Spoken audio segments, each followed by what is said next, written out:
SSC batch সকলকে জানাচ্ছি আজকে ক্লাসবেলের ক্লাসে স্বাগতম।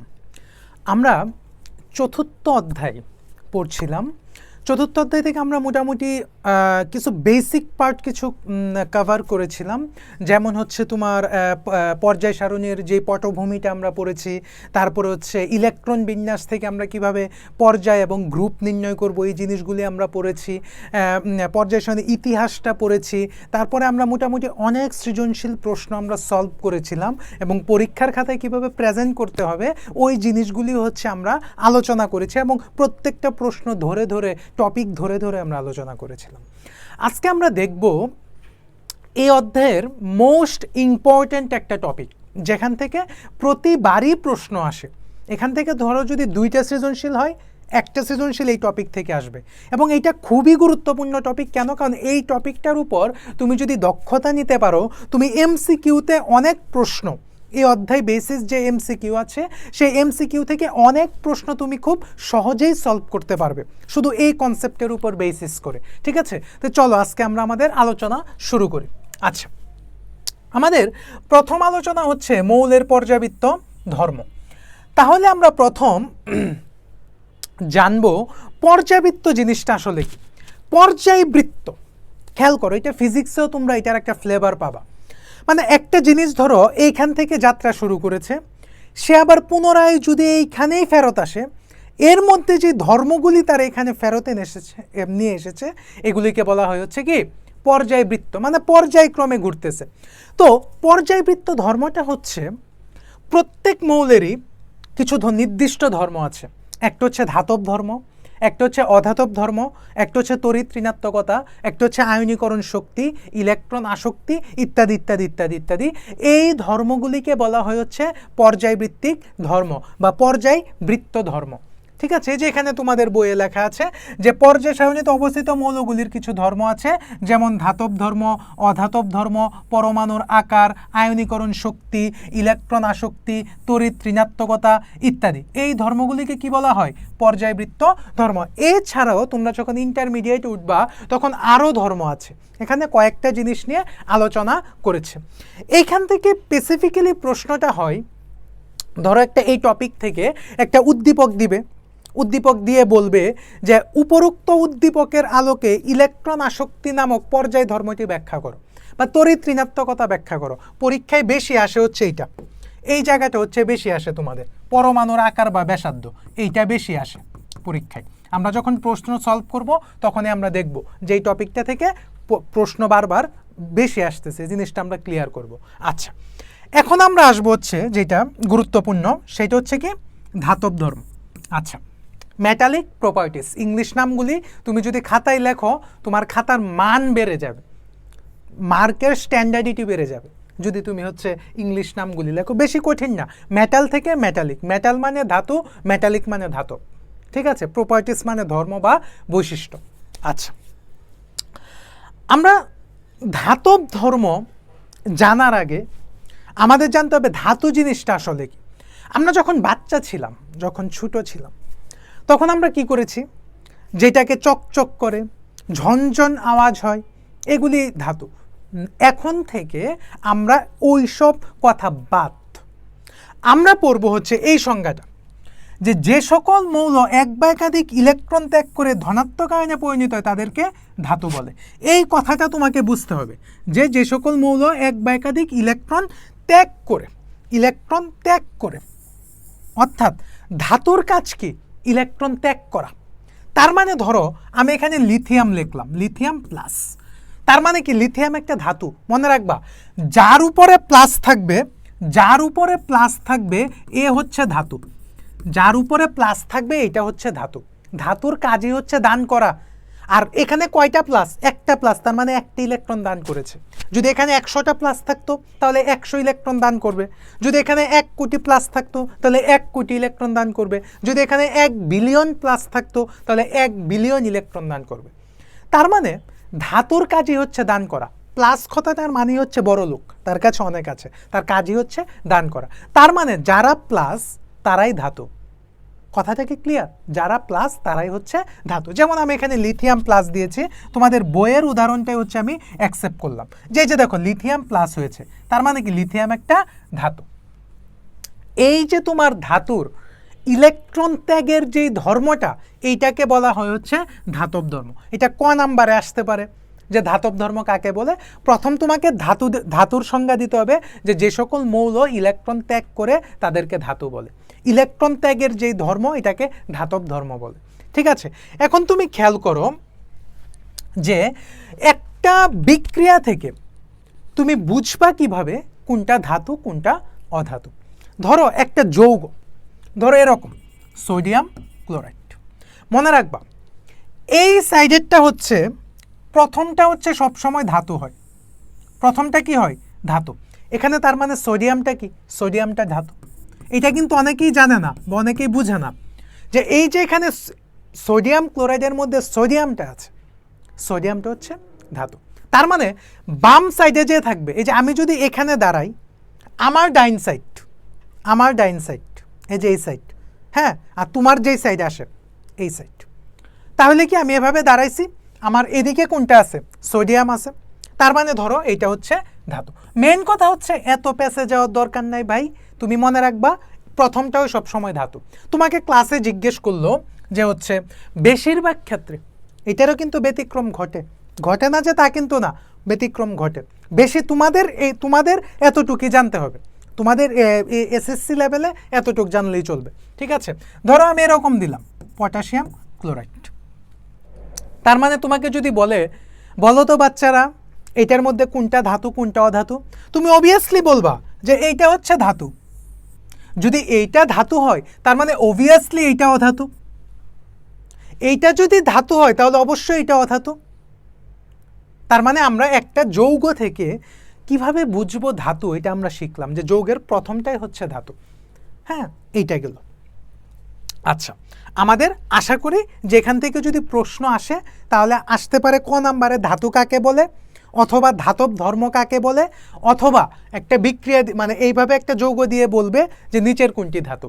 ইভেন তোমরা যদি আমার আগের ক্লাসগুলি দেখো, ক্লাস কিন্তু সিরিয়াল অনুযায়ী করবা, আগের ক্লাসগুলি যদি দেখো আমি কিন্তু ওইখানে অধাতুর একটা লিস্ট দিয়ে দিয়েছিলাম যে এই 17টা হচ্ছে অধাতু, এর বাইরে যা আছে সব ধাতু। হ্যাঁ, কিছু উপধাতু আছে, এগুলি নিয়ে আমরা সামনে আলোচনা করব, বাট যে অধাতুর লিস্টটা দিয়েছিলাম এর বাইরে যা আছে সব হচ্ছে কি ধাতু। এই লিস্টটা ভালোভাবে জানতে হবে। তার মানে আমাদের ধাতব ধর্ম জিনিসটা হচ্ছে আমরা ক্লিয়ার করলাম। এখন আসে হচ্ছে অধাতব ধর্ম। এখানে কিছু আলোচনা আছে, আগে বেসিক কথাগুলি আমরা শিখে নিই। আচ্ছা, ধাতুর বিপরীতই হচ্ছে অধাতু। কি বললাম?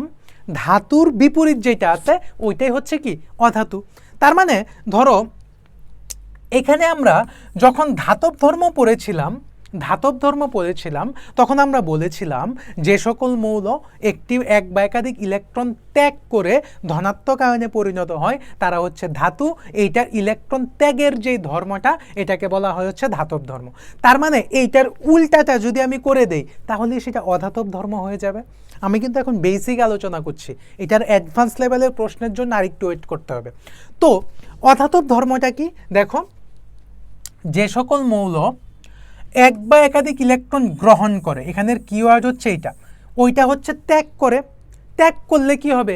ধনাত্মক আয়নে পরিণত হবে। আর গ্রহণ মানে কি? সে গরিব, ঋণাত্মক আয়নে পরিণত হয়, তাকে কি বলে? অধাতু। এই যে এটা গ্রহণের যে ধর্মটা এটাকে অধাতব ধর্ম বলা হয়। আচ্ছা, মনে রাখবা একটা কথা সবসময়, খুবই গুরুত্বপূর্ণ কথা, এইখানে যদি ইলেকট্রন দেওয়া থাকে, ইলেকট্রন প্লাস মানে বিক্রিয়কটা যদি এই ফরম্যাটে থাকে তাহলে ভাববা এখানে জয়টা আছে ওইটা সে দান করেছে, গ্রহণ করেছে। যেমন এখানে ইলেকট্রন প্লাস আছে, এই যে দেখো একটা প্লাস আছে, এটা হবে এখানে সে একটি ইলেকট্রন গ্রহণ করেছে। এখানে যদি 2 ইলেকট্রন থাকতো তার মানে সে 2টা ইলেকট্রন গ্রহণ করেছে। এখানে যদি 100 ইলেকট্রন থাকতো তাহলে সে 100 ইলেকট্রন গ্রহণ করেছে। তার মানে বিক্রিয়কে যদি এই ফরম্যাটটা থাকে তাহলে আমরা বুঝবো ওইটা ইলেকট্রন সে গ্রহণ করেছে। আর উৎপাদে যদি ওই সিস্টেমটা থাকে তাহলে ভাববো হচ্ছে ওইটা ইলেকট্রন সে ত্যাগ করেছে। তার মানে বিষয়টা কি দাঁড়ালো? এই ধাতব ধর্ম অধাতব ধর্ম থেকে আমি যে কোনো একটাকে মনে রাখবো। হ্যাঁ, একটাকে মনে রাখবো। ধরো তুমি ধাতবটা মনে রাখলা, এর বিপরীতে যা আছে সব অধাতব। বা তুমি অধাতবটা মনে রাখলা, এর বিপরীতে যা আছে সব ধাতব। তার মানে এই ফরম্যাটটা মনে রাখাটাই ভালো, সহজ। কারণ অধাতব, অধাতব নাম শুনেই বোঝা যাচ্ছে সে গরিব। অধাতব তার মানে ধাতব ধর্ম নাই এর মধ্যে, তার মানে ধাতবের উল্টা সে। আমার কথাটা কি বুঝতে পারছো? তো কাজেই এইটা হচ্ছে অধাতব ধর্মের কথা, যে পরীক্ষায় যদি ক নাম্বারে প্রশ্ন আসে অধাতু কাকে বলে অথবা অধাতব ধর্ম কাকে বলে, একটা উদাহরণ দেবো, এই যে এরকম একটা উদাহরণ দিয়ে দিবা। কথা ক্লিয়ার? তার মানে যদি কোনো মৌলের সাথে প্লাস থাকে তাহলে সে ধাতু, তাহলে সে কি? অবশ্যই সে ধাতু।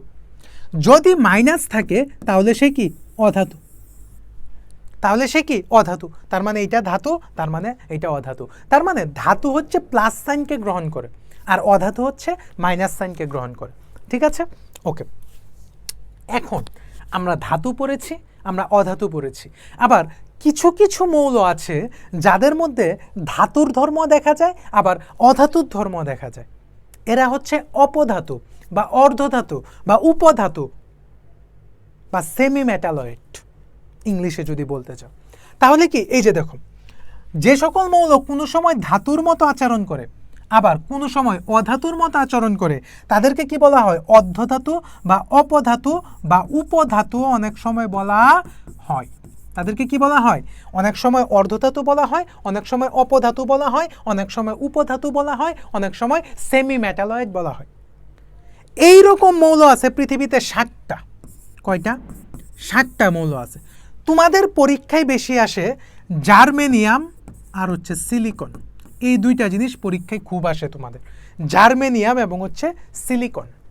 পৃথিবীতে অধাতু আছে 17টা, ধাতু আছে 90টা। ঠিক আছে? আর এই অধাতু মানে অপধাতু বা অর্ধধাতু বা উপধাতু আছে 60টা। তোমাদের এসএসসি লেভেলের পরীক্ষাতে আসে এই দুইটা, জার্মেনিয়াম এবং সিলিকন। তার মানে আমি বলতেছি যে বিষয়টা আসলে কি দাঁড়াইলো? বিষয়টা দাঁড়াইলো যে সকল মৌল ধাতুর মতো আচরণ করে আবার অধাতুর মতো আচরণ করে তাদেরকে অপধাতু বা অর্ধধাতু বা উপধাতু বলা হয়, ইংলিশে সেমি মেটালয়েড বলে। তার মানে ধাতু কি করে? ইলেকট্রন ত্যাগ করে। আর অধাতু কি করে? ইলেকট্রন গ্রহণ করে। তাহলে আমি এটাকে বলতে পারি কি না, যদি একটি স্ট্যান্ডার্ড সংজ্ঞা করতে চাই, যে সকল মৌল ইলেকট্রন দান করে আবার ইলেকট্রন গ্রহণও করে তাদেরকে অপধাতু বলা হয় বা অর্ধধাতু বলা হয় বা উপধাতু বলা হয়। এই কথাটা আমি বলতে পারি কি না? অবশ্যই বলতে পারি, কারণ এর মধ্যে তো দুইটা ধর্মই আছে। এই যে আমি তোমাকে অধাতু বা অপধাতু বললাম, এর মধ্যে কি দুইটা ধর্মই আছে না?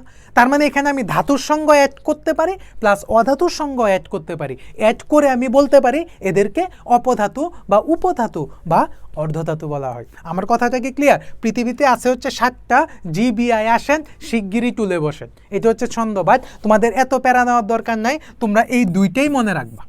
এই জার্মেনিয়াম, আরেকটা হচ্ছে কি, আরেকবার লিখে দিচ্ছি, জার্মেনিয়াম এবং হচ্ছে সিলিকন। এই দুইটা মনে রাখলে তোমাদের মোটামুটি হয়ে যাবে। এখন ধরো একটা পর্যায় সারণী, আমি হচ্ছে তোমাকে জিনিসটা আরেকটু সহজ করে দিচ্ছি। ধরো একটা পর্যায় সারণী, এইটাকে যদি আমি একটা পর্যায় সারণী ধরি, এই যে ধরো এই যে পর্যায় সারণী, তুমি যদি লক্ষ্য করো এই পর্যায় সারণীর বাম দিকে যেই মৌলগুলি আছে, এই যে বাম দিকে যেই মৌলগুলি আছে, বাম দিকে যে মৌলগুলি আছে এগুলি হচ্ছে ধাতু। বাম দিকের মৌলগুলি কি? ধাতু। বাম দিকের মৌলগুলি হচ্ছে কি? ধাতু। যেগুলিকে আমি ধাতু বলতে পারি। ঠিক আছে? বাম দিকের মৌলগুলিকে আমি ধাতু বলতে পারি। আবার ডান দিকে কিছু মৌল আছে, এই যে ডান দিকে কিছু মৌল আছে, এগুলিকে আমি বলতে পারি কি? অধাতু। এগুলিকে আমি কি বলবো? অধাতু বলতে পারি। দেখো এই যে বাম দিকে কিছু মৌল আছে, ডান দিকে কিছু মৌল আছে। এই যে আমি উপধাতু বললাম না বা অর্ধধাতু বললাম না বা অপধাতু বললাম না, এরা থাকে হচ্ছে এই জায়গাটাতে, এই যে মাঝ বরাবর অংশটাকে। ঠিক আছে? এই মাঝ বরাবর অংশ মানে এরা অবস্থান করে, এই মাঝ বরাবর অংশ হচ্ছে এরা অবস্থান করে। এদেরকে আমরা বলতে পারি কি? উপধাতু বা তোমাদের বইয়ের ভাষায় অর্ধধাতু। আমরা এদেরকে এটা বলতে পারি। তার মানে একটা পর্যায় সারণীর পরীক্ষায় আসতে পারে যে বাম দিকে কারা থাকে? অবশ্যই বাম দিকে ধাতুরা থাকে, প্রথম হচ্ছে ক্ষার ধাতু, তারপর হচ্ছে মৃৎক্ষার ধাতু, তারপরে যে বক্সটা এইটা হচ্ছে অপধাতু বা অর্ধধাতুর স্তর, এবং এই যে সর্ব ডান দিকে থাকে হচ্ছে অধাতুগুলি, fluorine, chlorine, bromine, iodine, helium, neon, argon, krypton, xenon, radon, তারপরে হচ্ছে তোমার অক্সিজেন, সেলেনিয়াম, হ্যাঁ, চ্যালকোজেন, নিষ্ক্রিয় গ্যাস, তারপরে হচ্ছে হ্যালোজেন, এইগুলি হচ্ছে তোমার, এগুলি থাকে, এগুলিকে আমরা অধাতু বলতে পারি। তার মানে আমরা এই যে 5-10 মিনিট আলোচনা করলাম, এখান থেকে আমরা কি কি জানলাম?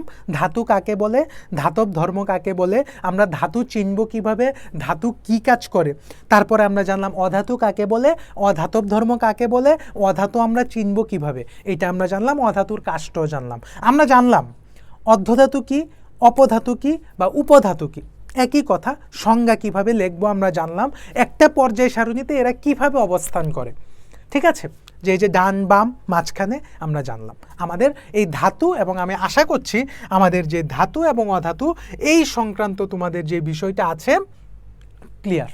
আচ্ছা, এখন যে জিনিসটা সো মাচ ইম্পর্ট্যান্ট, সেই জিনিসটা হচ্ছে মূল পর্যায়বৃত্ত ধর্ম, যেটা হচ্ছে তোমাদের পরীক্ষায় অনেক বেশি আসে, বুঝছো, এই জিনিসটা হচ্ছে তোমাদের পরীক্ষায় হিউজ আসে, যে হচ্ছে পরমাণু আকার বা ব্যাসার্ধ নিয়ে, ঠিক আছে, এটা একটা পর্যায়বৃত্ত ধর্ম, আকার বা ব্যাসার্ধ। আমি বিষয়টা তোমাদের কাছে আগে ক্লিয়ার করি, যে আমি তোমাদের ট্রিক্সটা শিখিয়ে দিব, যে কিভাবে তোমরা পরীক্ষার হলে মনে রাখবা, বা এটাকে বেসিকটা বুঝো, সেই বেসিকের মানে ধারাবাহিকতায় আমরা অধাতব ধর্ম এবং ধাতব ধর্ম শেষ করলাম। এখন আমরা আরেকটা পর্যায়বৃত্ত ধর্ম নিয়ে আলোচনা করব, সেটা হচ্ছে কি আকার বা ব্যাসার্ধ। আকার বা ব্যাসার্ধ এগুলি সব মুখস্থ হয়ে যাবে, যখন আমি লাস্টের ট্রিক্সটা বলবো তখন এটা মুখস্থ হয়ে যাবে। দেখো,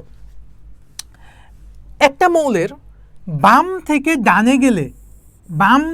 ডানে গেলে আকার বা ব্যাসার্ধ কমে, আবার যেইটা মনে রাখবা বাম থেকে ডানে গেলে কমে, এটা উপর থেকে নিচে গেলে বাড়ে। এটা পরীক্ষায় কিভাবে আসে আমি দেখাবো, যে তোমাদের সৃজনশীলটা এটার উপর কিভাবে প্রসেস করে আসে। আগে বেসিকটা বুঝো, যে বেসিকটা আসলে কি, যে একটা পরমাণুর বাম থেকে ডানে গেলে হচ্ছে আকারটা কমে, এবং উপর থেকে নিচে গেলে হচ্ছে আকারটা বাড়ে। মনে রাখবা ডান বাম উপর নিচে সবসময় বিপরীত হয়। তাহলে এখানে আমি কি বললাম, যে বাম থেকে ডানে গেলে হচ্ছে কমে, কি কমে, আকার কমে। এখন প্রশ্ন হচ্ছে কেন কমে? বাম থেকে ডানে গেলে তার দেখো আমি যেই স্টেপটা লিখে দিয়েছি এটা তোমরা মুখস্থ করে ফেলবা, এটা মুখস্থ করার না, এটা একটু চিন্তা করলেই পারা যায়, ঠিক আছে। দেখো, বাম থেকে ডানে গেলে কি হচ্ছে, আকারটা কমে, কেন? কারণ এর পারমাণবিক সংখ্যা বাড়ে। পারমাণবিক সংখ্যা বাড়ার অর্থ হচ্ছে নিউক্লিয়াসে প্রোটন এবং ইলেকট্রন সংখ্যা বাড়া। মানে যখন পারমাণবিক সংখ্যাটা বাড়বে তখন তোমার নিউক্লিয়াসের প্রোটন সংখ্যাও বাড়বে, আবার বহিস্থ স্তরের ইলেকট্রন সংখ্যাও বাড়বে। বাড়ার ফলে কি হবে, প্রোটন প্লাস ইলেকট্রনের আকর্ষণটাও বেড়ে যাবে। খুবই গুরুত্বপূর্ণ কথা, আকর্ষণটাও বেড়ে যাবে। বেড়ে যাওয়ার ফলে এই যে শক্তি স্তরটা যে ছিল, এইটা তো শক্তি স্তর, ঠিক আছে না, আর এইটা হচ্ছে নিউক্লিয়াস। তাহলে এই যে শক্তি স্তরটা ছিল, এই শক্তি স্তর নিউক্লিয়াসের কাছাকাছি চলে আসবে। এই শক্তি স্তরটা কি করবে, নিউক্লিয়াসের কাছাকাছি চলে আসবে। তো এই যে শক্তি স্তরটা যদি নিউক্লিয়াসের কাছাকাছি চলে আসে, তার মানে কি শক্তি স্তরটা ছোট হয়ে যাবে না? তার মানে কি আকার কমে গেছে না? তার মানে কি আকারটা কমে গেছে না? তার মানে পরীক্ষায় যখন প্রশ্নটা আসবে তুমি দুইটা স্টেপে ব্যাখ্যা দিবা। কয়টা স্টেপে দিবা ভাইয়ারা? দুইটা স্টেপে। যে বাম থেকে ডানে গেলে একটি পরমাণুর আকার বা ব্যাসার্ধ হ্রাস পায়, কারণ তখন এইটা লিখবা যে এখানে কি পারমাণবিক সংখ্যা বাড়ে। পারমাণবিক সংখ্যা বাড়ার ফলে নিউক্লিয়াসের প্রোটন সংখ্যা এবং শক্তি স্তরের ইলেকট্রন সংখ্যাও বাড়ে, যার ফলে প্রোটন এবং ইলেকট্রনের আকর্ষণ বেড়ে যায়। বেড়ে যাওয়ার ফলে শক্তি স্তরটা, এই যে শক্তি স্তরটা নিউক্লিয়াসের কাছাকাছি চলে আসে। যে দেখো শক্তি স্তরটা কি নিউক্লিয়াসের কাছাকাছি চলে আসতেছে। চলে আসার ফলে কি, যে দেখো আকারটা আগে কত বড় ছিল, এখন আকারটা ছোট হয়ে গেছে। মানে প্রথম স্টেপ শেষ। কোনটা? যে বাম থেকে ডানে। এখন উপর নিচের যে বিষয়টা, এই বিষয়টা খেয়াল করো যে উপর নিচে আসলে এখানে কি ঘটতেছে। দেখো উপর নিচের ঘটনাটা কি ঘটতেছে, এই যে দেখো আমি যে বললাম যে বাম থেকে ডানে গেলে কমে, এই যে দেখো এইটা হচ্ছে বাম সাইড, বাম থেকে ডানে যাচ্ছে, এই যে দেখো আকার কমতেছে, ঠিক আছে, এই যে দেখো আকারগুলি কি কমে যাচ্ছে, আকারগুলি ছোট হচ্ছে। আর উপর থেকে নিচে তাকাও, আকার কিন্তু বাড়তেছে। দেখো বাম থেকে ডানে গেছে কি হয়েছে, ওই যে ব্যাখ্যাটা বললাম ওইভাবে লিখবা। তারপর দেখো উপর থেকে নিচে গেলে কিন্তু আকার বাড়তেছে। এইটা প্রথম কারণটা কি, উপর থেকে নিচে গেলে কেন আকারটা বাড়ে, এই কথাটা লিখবা প্রথম, যে উপর থেকে নিচে গেলে আকার বৃদ্ধি পায়। কারণ 1 নাম্বার কারণ হচ্ছে এইখানে নতুন শক্তি স্তর যুক্ত হয়। এইটা প্রথম শক্তি স্তর, এইটা দ্বিতীয় শক্তি স্তর, এইটা তৃতীয় শক্তি স্তর। কিওয়ার্ডগুলি খেয়াল করো, আমি ওইখানে এটা লিখে দিছি কেন, কারণ তোমাদের বইয়ে হচ্ছে এটা পেঁচায় লেখা, বাট এখানে আমি কিওয়ার্ডগুলি দেখাচ্ছি কারণ এখানে সহজ করে এই জায়গাটা ঠিকভাবে লেখছে, যার ফলে কি নতুন শক্তি স্তর যুক্ত হচ্ছে। নতুন শক্তি স্তর যুক্ত হওয়ার ফলে পরমাণুর আকারটা বৃদ্ধি পাচ্ছে। বৃদ্ধি পাওয়ার পরে কি হচ্ছে, এই যে দেখো নিউক্লিয়াসের প্রোটন সংখ্যা এবং কক্ষপথের ইলেকট্রন সংখ্যা বৃদ্ধির জন্য বৃদ্ধি হয়ে পরমাণুর আকার কতটুকু হ্রাস পায়, একটি নতুন শক্তি স্তর যোগ হওয়ার কারণে তার চেয়ে বেশি বৃদ্ধি পায়, যে কারণে উপর থেকে নিচে গেলে পরমাণুর আকার বড় হয়। এই লাইন তোমরা কিছুই বুঝো নাই, কারণ এই লাইনটা হচ্ছে বইয়ে পেঁচায়া বলছে। আমি বলি যে আমার কথাগুলি শুনো, দেখবে এগুলি সহজ হয়ে যাবে। আমরা কিন্তু এটা পড়ছি যে বাম থেকে ডানে গেলে পরমাণুর আকার কমে, কেন কমে আমরা ব্যাখ্যা দিয়েছি যে এই স্টেপের কারণে কমে যাচ্ছে। আবার উপর থেকে নিচে গেলে হচ্ছে বাড়ে, আকার বাড়ে। কেন বাড়ে আমি ঠিক শিখিয়ে দিব, এটা শেষে দিয়ে টপিকটা শেষ করার শেষে শিখিয়ে দিব কেন বাড়ে। যে 1 নাম্বার কারণ হচ্ছে নতুন শক্তি স্তর যুক্ত হচ্ছে, এই যে দেখো আকার বাড়তেছে, প্রথমে এরকম ছিল, তারপর এরকম হয়েছে, তারপর আবার এরকম হয়েছে, নতুন শক্তি স্তর যুক্ত হচ্ছে। নতুন শক্তি স্তর যুক্ত হওয়ার কারণে পরমাণুর আকার বৃদ্ধি পায়, এটা হচ্ছে খুবই একটা বেসিক কথা লেখলা। তারপরে কি হচ্ছে, এই যে উপর থেকে নিচের দিকে যাচ্ছ, তার মানে কি প্রোটন সংখ্যা বাড়তেছে, প্রোটন সংখ্যা বাড়তেছে, এবং কি প্রোটন সংখ্যার পাশাপাশি ইলেকট্রন সংখ্যাও বাড়তেছে, তাই কি না? এখানে প্রোটন সংখ্যা বাড়তেছে, এখানে ইলেকট্রন সংখ্যা বাড়তেছে, যার ফলে তোমার কি হচ্ছে, আকার যতটুকু হ্রাস পাওয়ার কথা, প্রোটন সংখ্যা আমরা কিন্তু এখানে পড়ে আসছে এই কথাটা, প্রোটন সংখ্যা বাড়তেছে, ইলেকট্রন সংখ্যা বাড়তেছে, যার ফলে কি আকার হ্রাস হয়েছিল না এখানে। কিন্তু এই লাইন পর্যন্ত ঠিক আছে যে প্রোটন সংখ্যা বাড়তেছে, ইলেকট্রন সংখ্যা বাড়তেছে, যার ফলে আকার যতটুকু হ্রাস পাওয়ার কথা, কিন্তু শক্তি স্তর বৃদ্ধি পাওয়ায় তার আকার বেশি বৃদ্ধি পায়। মেইন কথাটা হচ্ছে এইটা, যে শক্তি স্তর বৃদ্ধি পায়, যে কথাটাকে আমি স্পেশালি আন্ডারলাইন করে দিচ্ছি। এই যে নতুন একটা শক্তি স্তর যোগ হওয়ার কারণে, নতুন একটা শক্তি স্তর যোগ হওয়ার কারণে পরমাণুর আকার তার চেয়ে বেশি বৃদ্ধি পায়। সব ঠিক আছে, যে প্রথম হচ্ছে একটা নতুন শক্তি স্তর যুক্ত হচ্ছে, আকার বৃদ্ধি পাচ্ছে, প্রোটন সংখ্যাও বাড়তেছে, ইলেকট্রন সংখ্যাও বাড়তেছে, যার ফলে কি ইলেকট্রন সংখ্যা বৃদ্ধি পায়, যেহেতু বাড়তেছে প্রোটন সংখ্যা বাড়তেছে, ইলেকট্রন সংখ্যা বাড়তেছে, যার ফলে কি হচ্ছে আকারটা হ্রাস পাওয়ার কথা, কিন্তু নতুন শক্তি স্তর যুক্ত হওয়ার কারণে আকারটা বৃদ্ধি পায়। এইটা হচ্ছে দুইটা ধর্মের ব্যাখ্যা, যে বাম থেকে ডানে গেলে কি হয় ওইটা আমরা জানলাম, উপর থেকে নিচে গেলে কি হয় ওইটা আমরা জানলাম, এবং পরীক্ষায় আমরা কিভাবে লিখব ওইটাও কিন্তু বলে দিচ্ছি। এখন দেখো প্রশ্নটা কিভাবে আসে, চলো আমরা দেখি প্রশ্নটা কিভাবে আসে। এটা থেকে অনেক প্রশ্ন আসে পরীক্ষায়, বুঝছো? তুমি যদি একটু দেখো তাহলে তুমি বুঝে যাবা যে এখান থেকে প্রচুর প্রশ্ন আসে। এই যে দেখো একটা প্রশ্ন দিছে যে উদ্দীপকের মৌলসমূহের পারমাণবিক ব্যাসার্ধের ক্রম বিশ্লেষণ করো। তার মানে কি উপর থেকে নিচে গেলে কি হচ্ছে, যে পারমাণবিক ব্যাসার্ধ আমরা পড়ে আসছি, পরমাণুর আকার বা ব্যাসার্ধ এটাই পারমাণবিক আর কি। উপর থেকে বাম থেকে ডানে গেলে কি হচ্ছে, উপর থেকে নিচে গেলে কি হচ্ছে, এই কথাটা এখানে লিখবা। যে হচ্ছে উদ্দীপকের মৌলগুলি হচ্ছে প্রথম লিখবা এক্স মানে সোডিয়াম, এটা 11, 12, 13। তার মানে এই যে তোমার বাম থেকে ডানে গেলে কি ঘটনাটা ঘটতেছে, আর উপর থেকে নিচে গেলে কি ঘটনাটা ঘটতেছে, তিনটা মৌলের ক্ষেত্রে এইটা লিখবা জাস্ট 3 এ 3। এই যে তুমি এই জায়গাটা উল্লেখ করে দিবা না, এখানে পাবা হচ্ছে 1, যে এইটা হচ্ছে এইটা, এইটা হচ্ছে এইটা, এটা হচ্ছে ম্যাগনেসিয়াম, এটা হচ্ছে অ্যালুমিনিয়াম, এখানে হচ্ছে 1। তারপরে যে বাম থেকে ডানে গেলে কি হচ্ছে এটার জন্য 1 মার্ক, আবার উপর থেকে নিচে গেলে কি হচ্ছে এটার জন্য 1 মার্ক। তা আমরা তো বললামই যে বাম থেকে ডানে গেলে কি হয়, উপর থেকে নিচে গেলে কি হয়। তারপরে দেখো এখানে যদি আমরা আরেকটা কথা লিখি, এখান থেকে এরকম, এই যে দেখো আরেকটা প্রশ্ন আসছে যে PQXY মৌলসমূহের পারমাণবিক আকারের ঊর্ধ্বক্রম সাজিয়ে এর যৌক্তিক কারণ বিশ্লেষণ করো। পারমাণবিক আকারের ঊর্ধ্বক্রম সাজিয়ে, তার মানে কি, এইটা যদি সোডিয়াম হয়, দেখো একটা আমাকে ক্লু দিয়ে দিয়েছিল, এইটা হচ্ছে সোডিয়াম, আমাকে 3টাই বলছে যে পি, সোডিয়াম, কিউ। তার মানে কি, এইগুলির নাম তো এখন তুমি জানোই। সোডিয়ামের উপরে কোনটা থাকে, সোডিয়াম হচ্ছে 11, তাহলে 11 থেকে আমি কত বাদ দিব, যেহেতু এটা হচ্ছে 288, তাহলে 11 থেকে আমি কত বাদ দিব, 11 থেকে হচ্ছে আমি এটা লিথিয়াম, তার মানে সোডিয়াম যদি 11 হয় 288, সোডিয়াম হচ্ছে না কে, এটা হচ্ছে পটাশিয়াম। তাহলে হচ্ছে এখানে PQXYZ মৌলসমূহের পারমাণবিক আকারের ঊর্ধ্বক্রম, হ্যাঁ ঊর্ধ্বক্রমই তো হচ্ছে, এই সাইডটা হচ্ছে কি আমার, এই সাইডটা হচ্ছে, এই যে দেখো এখানে নিয়ন বলতেছে, তার মানে এটা হচ্ছে আমার নিষ্ক্রিয় গ্যাসের সাইড, এটা হচ্ছে আমার নিষ্ক্রিয় গ্যাস, আর এটা হচ্ছে ক্ষার ধাতুর সাইড, এটা হচ্ছে নিষ্ক্রিয় গ্যাসের সাইড, এবং এখানে হচ্ছে XY।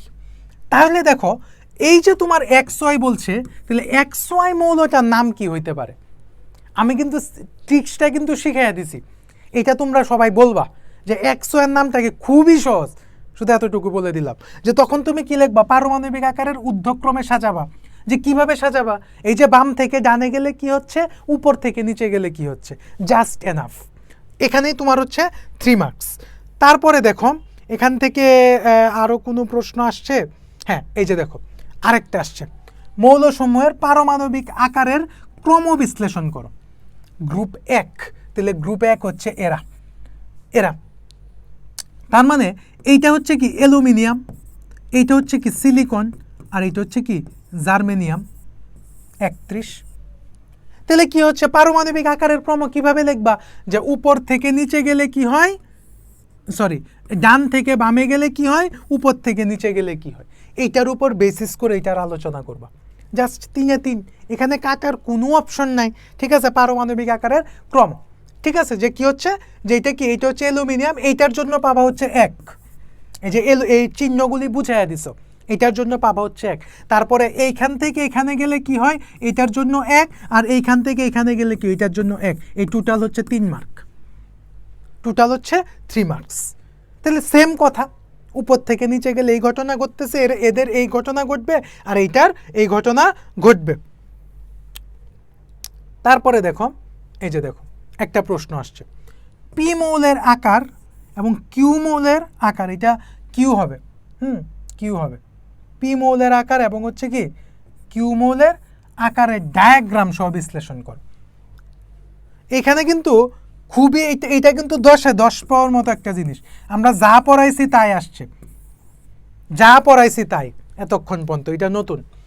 দেখো পি কোনটা, পি হচ্ছে 19 হচ্ছে পটাশিয়াম, 19 হচ্ছে পটাশিয়াম, আর এটা হচ্ছে কিউ হচ্ছে 33, এটা একটু বাইরে থেকে আসছে, এটা হচ্ছে আর্সেনিক, ঠিক আছে, 33 হচ্ছে আর্সেনিক। তাহলে এখানের ঘটনাটা কি ঘটতেছে, এখানের ঘটনাটা কি ঘটতেছে, যে এখানে যেহেতু আকার বলছে, তার মানে আমার মাথায় প্রথম নিয়ে আসতে হবে বাম থেকে ডানে গেলে কি হবে, উপর থেকে নিচে গেলে কি হবে, জাস্ট এনাফ। আমি প্রথম মৌলটাকে চিনায় দিব, এটার জন্য আমি 1 মার্ক পাবো, বাম থেকে ডানে গেলে কি হবে, উপর থেকে নিচে গেলে কি হবে, এটার জন্য আমি 1 মার্ক পাবো। আমার answer clear, total answer clear, okay. তারপরে দেখো এই যে আরেকটা প্রশ্ন দেখো, যে বলছে যে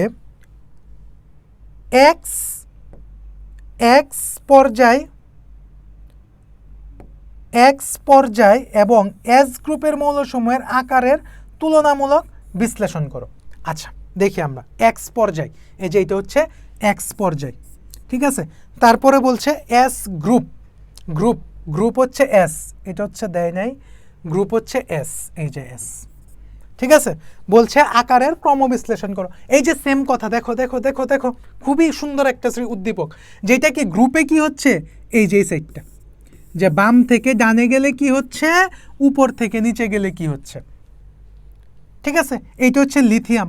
তো লিথিয়ামের উপরে কি আছে, লিথিয়াম যদি 3 হয় তাহলে এর উপরে অবশ্যই হাইড্রোজেন আছে, এর উপরে কি আছে, অবশ্যই হাইড্রোজেন আছে। তার মানে 2, এটার সাথে হচ্ছে 2 যোগ করলা, তারপরে 8, তার মানে এর নিচে হচ্ছে সোডিয়াম। ঠিক আছে, সোডিয়াম। তাহলে এখানে যে সেম ঘটনাটা লিখবা, যে কি হচ্ছে, আকার একটা করে যুক্ত হচ্ছে, শক্তি স্তর বাড়তেছে, এই কথাগুলি যা ওই যে ওইখানে কনসেপ্টে বলে আসছি, সেম ডায়াগ্রামটা এখানে আসবে। তারপরে আমি স্পেসিফাই করে তোমাদের হচ্ছে একটা মডেল দিয়ে দিব, যে এই মডেল অনুযায়ী তোমরা খাতায় লিখবা, ক্লিয়ার হয়ে যাবে। তা আমরা প্রশ্নগুলি বুঝতেছি কিনা, যে কিভাবে আসছে, এটা হচ্ছে বিষয়। যেমন এখানে একটা পার্ট দিছে, যে উদ্দীপক উল্লেখিত এই যে ABCD এর পারমাণবিক আকার, ABCD, এ হচ্ছে 12, B 13, C 14, D, যেহেতু আমাদের 4টা চাইছে, তার মানে এটা কি ম্যাগনেসিয়াম, এটা কি অ্যালুমিনিয়াম, এটা কি সিলিকন, এবং এটা হচ্ছে ক্যালসিয়াম। ঠিক আছে, এই 4টা। তাহলে এটা কি 12, এটা হচ্ছে 13, এটা হচ্ছে 14, এটা হচ্ছে 20।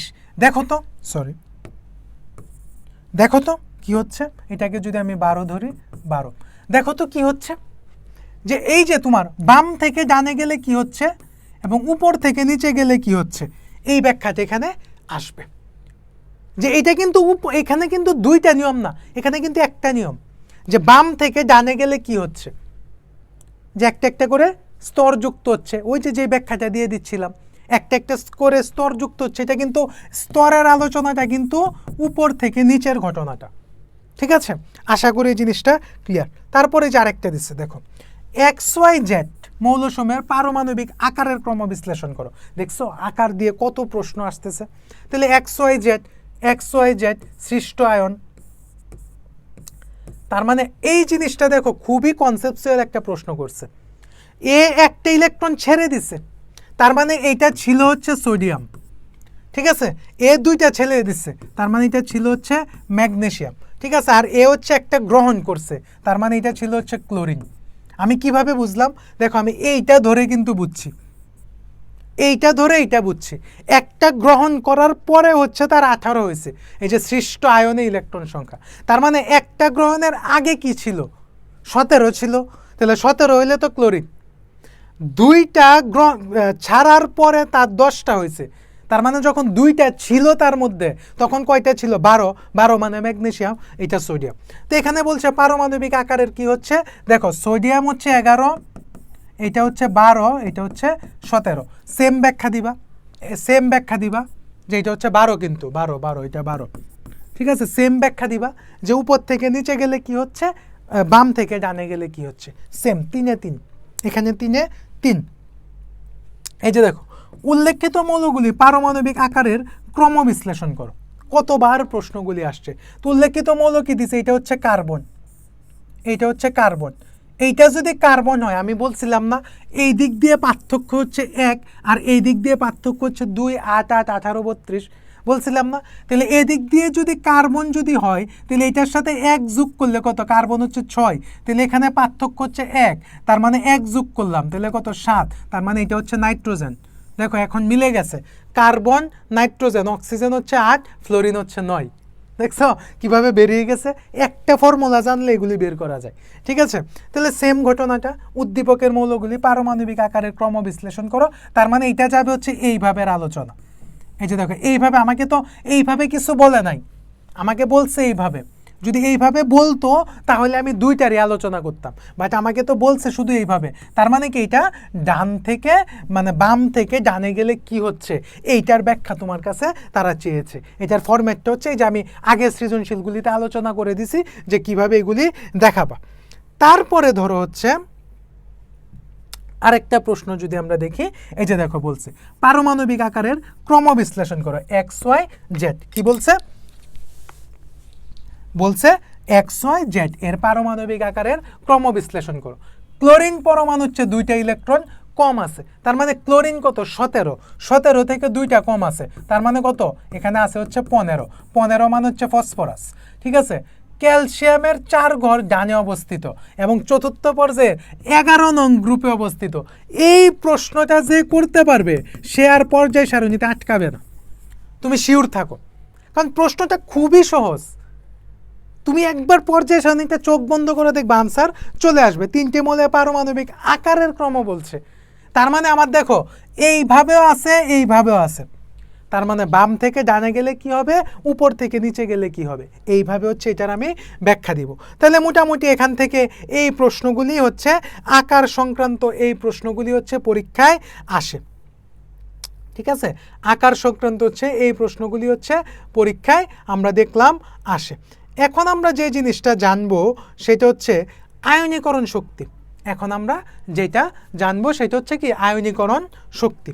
তাহলে আয়নীকরণ শক্তিটা হচ্ছে কি, ঠিক শিখিয়ে দিব কি হচ্ছে কি না হচ্ছে, আগে বেসিকগুলি বুঝো।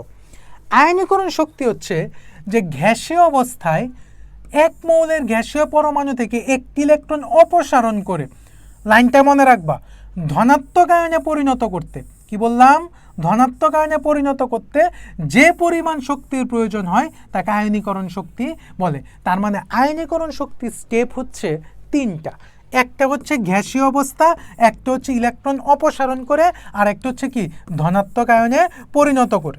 ঠিক আছে, এই 3টা কথা, যে গ্যাসীয় অবস্থায় এক মোল কোনো পরমাণুর বিচ্ছিন্ন পরমাণু থেকে একটি ইলেকট্রন অপসারণের ফলে যে ধনাত্মক আয়ন সৃষ্টি করতে যতটুকু শক্তির প্রয়োজন হয়, টার্গেটটা হচ্ছে কি ধনাত্মক আয়ন সৃষ্টি করতে যতটুকু শক্তির প্রয়োজন হয় তাকে কি বলা হয়, ওই মৌলের আয়নীকরণ শক্তি বলে। এই আয়নীকরণ শক্তির ঘটনাটা দেখো, যে বাম থেকে ডানে গেলে বাড়বে, উপর থেকে নিচে গেলে কমবে।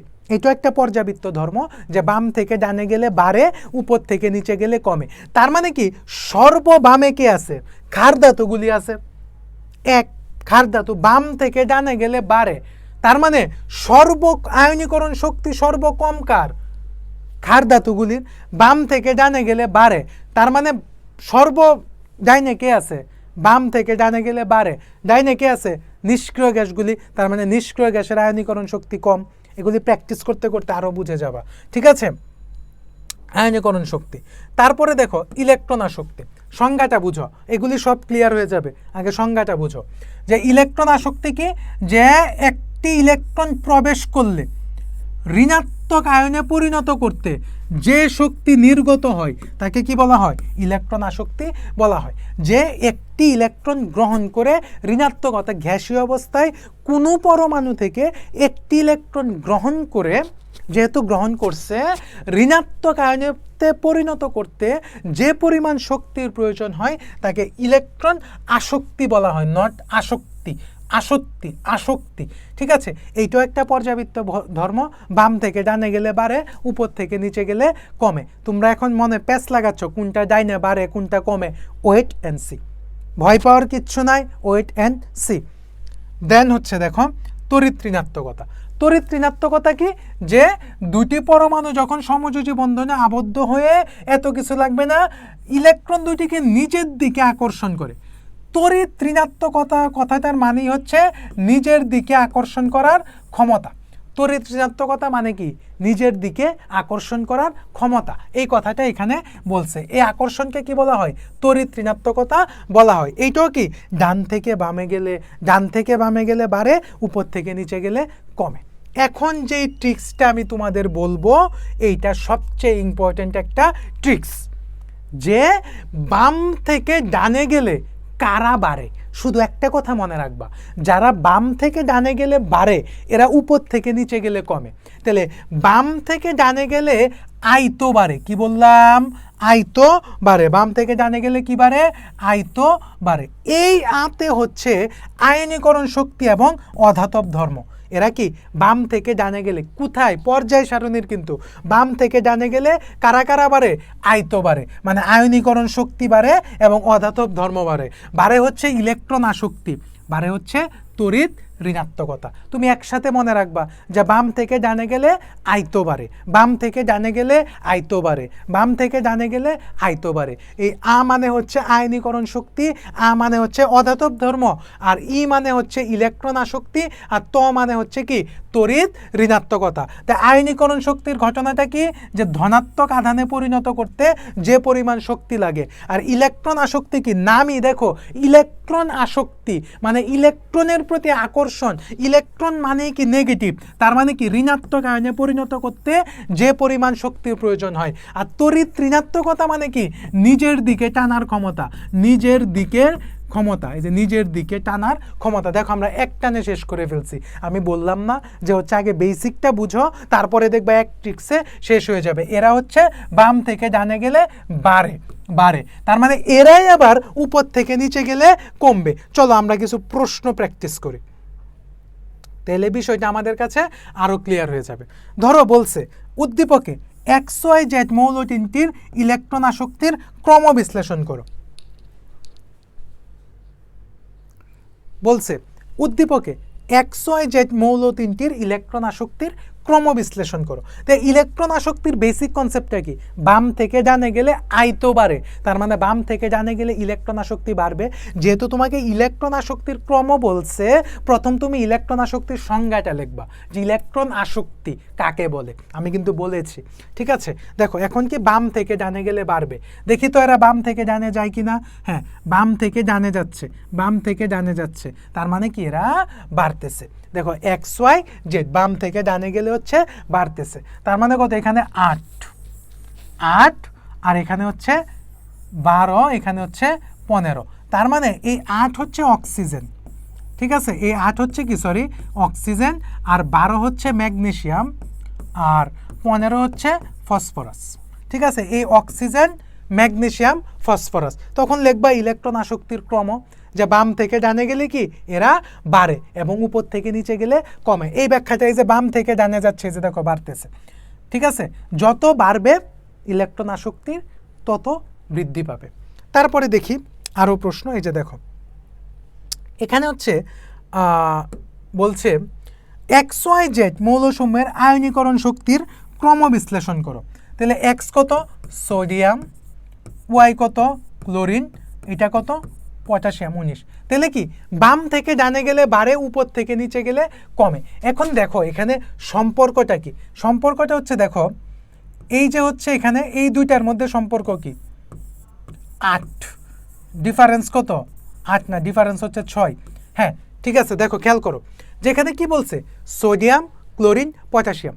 তো তুমি দেখো প্রথম ব্যাখ্যাটা দিবে হচ্ছে সোডিয়াম আর পটাশিয়ামে, এরা হচ্ছে একটু ট্রিক্স করে উল্টাপাল্টা করে দিছে।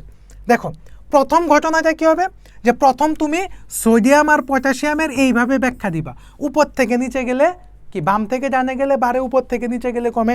তার মানে সর্ব উপরে কে আছে, সোডিয়াম আছে, তার মানে সোডিয়ামের আয়নীকরণ শক্তির মান সবচেয়ে বেশি। আর সর্বনিচে কে আছে, পটাশিয়াম আছে, তাহলে এর হচ্ছে কম। আবার এই দুইটার থেকে সবচেয়ে বেশি হচ্ছে ক্লোরিনের, কারণ ক্লোরিন দেখবা পর্যায় সারণীর সর্বডাইনে অবস্থিত একটা মৌল। Fluorine, chlorine, bromine, iodine. বাম থেকে ডানে গেলে বাড়ে, তার মানে কি ক্লোরিনের বাড়বে, তার মানে ক্লোরিনের আয়নীকরণ শক্তি সবচেয়ে বেশি। মানে এই জায়গাটা দিয়ে হচ্ছে তোমাকে এরা কনফিউজড করে দিছে, ঠিক আছে। তুমি তোমার মৌল নিয়ে কাজ করবা, তুমি এক একটা তোমার মৌল নিয়ে কাজ করবা, যে সোডিয়াম এবং পটাশিয়াম এরা একই জায়গায়, এরা ক্ষার ধাতু, তাহলে এরা কি বাম, স্যার বলছে কি বাম থেকে ডানে গেলে বাড়ে, উপর থেকে নিচে গেলে কমে। তার মানে সর্ব উপরে কে আছে, সোডিয়াম, তার মানে সোডিয়ামের আয়নীকরণ শক্তি সবচেয়ে বেশি। সর্বনিচে কে আছে, পটাশিয়াম, তার মানে পটাশিয়ামের আয়নীকরণ শক্তি সবচেয়ে কম। আর বাম থেকে ডানে গেলে যেহেতু বাড়ে, তো সর্বডানে আছে কি ক্লোরিন, তো ক্লোরিনের আয়নীকরণ শক্তি সবচেয়ে বেশি। এই কথাগুলি টিচার তোমার খাতায় খুঁজবে, যে তোমার খাতায় এই কথাগুলি আছে কিনা, ঠিক আছে। তারপরে দেখো এই যে এটা বলছে যে XYZ বলছে XYZM ইলেকট্রন আসক্তির ক্রম বিশ্লেষণ করো। বলছে কি ইলেকট্রন আসক্তির ক্রম বিশ্লেষণ করো। দেখি XYZ, এক হচ্ছে 29 X, Y হচ্ছে 15, তার মানে 29 কার, 29 হচ্ছে কপারের, আর ওয়াই হচ্ছে 15, 15 কার, 15 হচ্ছে ফসফরাসের। ঠিক আছে, এখন দেখো ঘটনাটা কি, তার মানে আমি বুঝতেছি যে কপার যেহেতু 29, তার মানে তার অবস্থানটা আরও এদিকে, পর্যায় সারণীর এই সাইডে। আর ফসফরাস যেহেতু 15, তার মানে এর অবস্থানটা আরও এদিকে, এইদিকে। তার মানে কি আরও ডাইন সাইডে, আমার হাতের বাম সাইডে, সরি ভুল বলছে, আমার হাতের বাম সাইডে এদিকে অবস্থান। আর এটা যেহেতু 29, তার মানে এর অবস্থান কি, সরি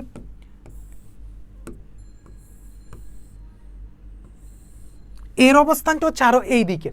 তার মানে এখন তুমি মাথায় নিয়ে আসো, বাম থেকে ডানে গেলে বাড়বে, তার মানে এ প্রথমে আসে না, তার মানে বাম থেকে ডানে গেলে তো ইলেকট্রন আসক্তি বাড়ে, তার মানে এর ইলেকট্রন আসক্তি কম, কারণ এর অবস্থান আরও আগে আর এর অবস্থান আরও এদিকে। তার মানে এর হচ্ছে আরও বেশি, কারণ বাম থেকে ডানে গেলে বাড়ে। এই কথাটাই হচ্ছে এখানে তোমার কাছে এরা হচ্ছে পেঁচায় দেয়, মৌলগুলি উলট পালট করে দেয়, যার কারণে তোমার পারমাণবিক সংখ্যাটার দিকে খেয়াল রাখতে হবে। ঠিক আছে, তারপরে ধরো হচ্ছে যে এখানে বলছে MXY মৌল তিনটির আয়নীকরণ শক্তির ক্রম বিশ্লেষণ করো। MXY, এই যে দেখো এখানে বলছে, এটা এইভাবে হবে না, এটা হবে এরকম NS1, ঠিক আছে, তারপরে বলছে NS2 NP1 NS2, এখানে N এর মান হচ্ছে 5S1, আমি বাদ দিলাম। এখানে হচ্ছে কি, যেহেতু N = 3, তাহলে 3S2 3P1, আর এখানে বলছে হচ্ছে 3S2। আচ্ছা, এখন খেয়াল করি MXY মৌলটুমে, আচ্ছা M, তাহলে দেখো এইটা হচ্ছে 5S1, মানে পঞ্চম শক্তি স্তরে আছে, এইটা হচ্ছে 3 এবং এইটাও হচ্ছে 3। এখন তুমি কি করবা, এখন তুমি দেখো এইটা S, মানে এইটা গ্রুপ একে আছে, আমরা পড়ছিলাম কিন্তু উপর একটা গ্রুপ, আর এইটা কত, গ্রুপ 3-এ আছে, 3 মানে 13 আর কি, 10 যোগ করতে হয় 13, আর এইটা হচ্ছে 2-এ আছে, এইটা হচ্ছে 2-এ আছে। তার মানে যেহেতু এখানে 5 দেওয়া, আমি এটাতে যাব না, তার মানে আমি এতটুক বুঝতে পারতেছি যে জিনিসটা যাচ্ছে হচ্ছে এইভাবে।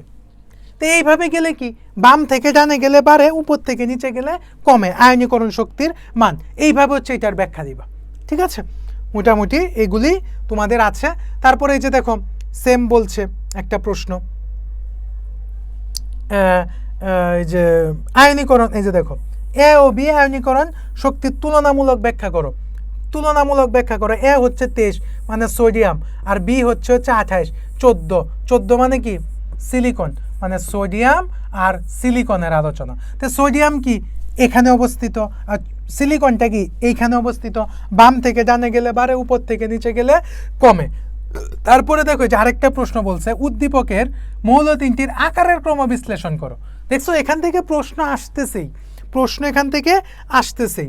তারপরে বলো এই যে পারমাণবিক আকার দিয়ে আরেকটা প্রশ্ন আসছে, আমি এটা তোমাদের আলোচনা করেছি। তারপরে দেখো বলছে কিউ গ্রুপের মৌলগুলির আয়নীকরণ শক্তির ক্রম বিশ্লেষণ করো। কিউ কিউ কিউ কিউ কোথায় দাও, এই যে দেখো কিউ, তোমার কিচ্ছু দেখার দরকার নাই, তুমি দেখো এটা কি হচ্ছে, এই যে বাম থেকে ডানে, বাম থেকে ডানে গেলে বাড়ে, উপর থেকে নিচে গেলে কমে, এইটার উপর বেস করে ব্যাখ্যাটা দিবা, যে আমি ফরম্যাটটা আগে দেখিয়ে দিলাম যে কিভাবে তোমাকে দিতে হবে। ঠিক আছে, দেন হচ্ছে দেখো এখানেও বলছে আয়নীকরণ শক্তির ক্রম বিশ্লেষণ করো। সেম ঘটনা এ বি সি ডি, এই যে 8 13 16 24, বাম থেকে ডানে গেলে বাড়ে, উপর থেকে নিচে গেলে কমে। তারপরে বলছে আকার, তারপরেরটা বলছে হচ্ছে আকার, এটা আমরা অলরেডি আলোচনা করছি। তারপরে দেখো আয়নীকরণ শক্তির ভিন্নতার কারণ, আয়নীকরণ শক্তির ভিন্নতার কারণ, যেখানে বলছে এক্স ওয়াই জেড, এক্স হচ্ছে কপার, ওয়াই হচ্ছে 24 আর জেড হচ্ছে 22, তার মানে হচ্ছে তোমার কি কপার, ক্রোমিয়াম আর 22 হচ্ছে ভ্যানাডিয়াম। ঠিক আছে, ভ্যানাডিয়াম হচ্ছে 23, সরি টাইটেনিয়াম হচ্ছে 22। এই যে দেখো বাম থেকে তুমি মৌলগুলিকে তোমার মতো সাজায় নিবা, এইটাও সেম ঘটনা, বাম থেকে ডানে গেলে বাড়ে, উপর থেকে নিচে গেলে কমে। তারপরে এই যে দেখো ইলেকট্রন আসক্তির ক্রম, সেম ঘটনা, একই ঘটনা, সব একই ঘটনা। বাম থেকে ডানে গেলে বাড়ে, উপর থেকে নিচে গেলে কমে। তোমাকে জাস্ট মৌলগুলি ধরতে হবে। এই যে দেখো, ইলেকট্রন আসক্তির তুলনা করো, আলোচনা করেছি। একই জিনিস বারবার আসতেছে। পারমাণবিক ব্যাসার্ধের তুলনামূলক, এটাও আমরা আলোচনা করেছি। হ্যাঁ, ঠিক আছে। আমাদের এই মৌলের পর্যাবৃত্ত ধর্ম, এটাকে আমি 4 স্টার দিলাম পরীক্ষার জন্য। ঠিক আছে, এখান থেকে তোমরা একটা পরীক্ষা প্রশ্ন, একটা সৃজনশীল এবং এমসিকিউ পাবা। আমার কথাগুলি শুনো, নোট করো এবং প্রশ্নগুলি দেখো কিভাবে আসতেছে। আমি তো অলরেডি তোমাদের দেখিয়ে দিয়েছি। এইভাবে এই অধ্যায়টা আমরা শেষ করেছি। আমাদের আর একটা টপিক বাকি আছে। আজকের মতো এখানেই সমাপ্ত। নেক্সট ক্লাসে আবার দেখা হবে। Thank you.